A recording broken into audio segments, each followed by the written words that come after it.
જે અંદર મુસાફરી કરતા હતા એ તો ઠીક છે, પરંતુ જેની બિલકુલ કોઈ આશંકા જ નથી કે કશુંક આવું બનશે, એવા વ્યક્તિઓ, ડોક્ટર, સર્જનો પણ જે એમાં પણ મરવાની ખબર છે, તો લગભગ 200-250 થી પણ વધુ આંકડો પાર કરી જવાની શક્યતા છે. કોઈના હાથમાં કશું નથી, કશું ના કરી શકીએ. આટલી ટેકનોલોજી છે, દવાખાનાઓ છે, સર્જનો છે, પણ તેમ છતાં પણ આ કુદરતી આ કહેર સામે આપણે કશું ના કરી શકીએ. બસ ભગવાનને પ્રાર્થના કરીએ કે જે એમાં ઘાયલ થયા છે, એ બહુ જલ્દીથી રિકવર થાય અને જેમને પરિવારજનોએ જેના ખાસ પ્રિયજનો ખોયા છે, એમને ભગવાનના દુઃખ સામે લડવાની શક્તિ આપે. જે થવાનું હતું થઈ ગયું. આપણે હાથમાં કશું નથી, કશું ના કરી શકીએ. આપણે આ સ્વીકારવું જ પડશે. આવી ટેકનોલોજી આવી ગઈ છે કે 2-3 કલાકમાં આપણે હજારો કિલોમીટરની યાત્રાઓ બસ 2-3 કલાકમાં પૂરી કરી શકીએ. પરંતુ આવી જ ટેકનોલોજી કંઈક ખામી હોય, કંઈક પ્રોબ્લેમ થાય તો એટલા 200-250 વ્યક્તિઓ તમે વિચારી ના શકો. એટલા અચાનક બસ 5 મિનિટમાં, 10 મિનિટમાં જ ખાખ થઈ જાય.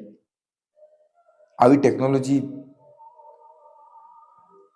કોની ગલતી છે, આ બધું અલગ વાત છે. પરંતુ જે થવાનું હતું એ તો થઈ જ ગયું.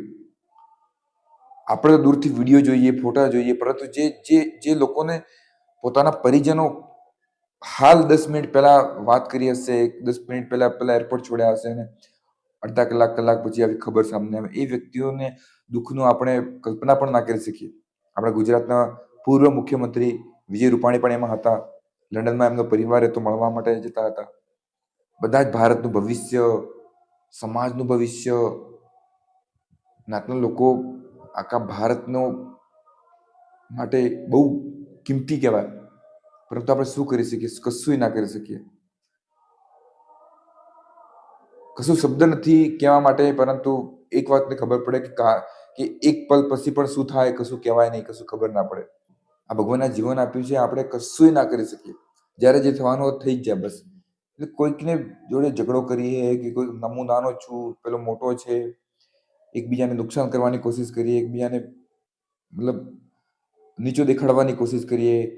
હું મોટો છું, મારા જોડે આટલા પૈસા, મારા જોડે આટલી સંપત્તિ, કશું નથી ભાઈ. કરોડો સંપત્તિ હોય, કરોડો બેંક બેલેન્સ હોય, બધું અહીંયા જ મૂકી જવાનું છે. જેટલું જીવન છે એટલું જીવન સારી રીતે જીવીએ અને કોઈને પણ નડીએ નહીં. બસ આટલું આપણા હાથમાં છે, મને એવું લાગે છે. બીજું આપણા હાથમાં કશું નથી.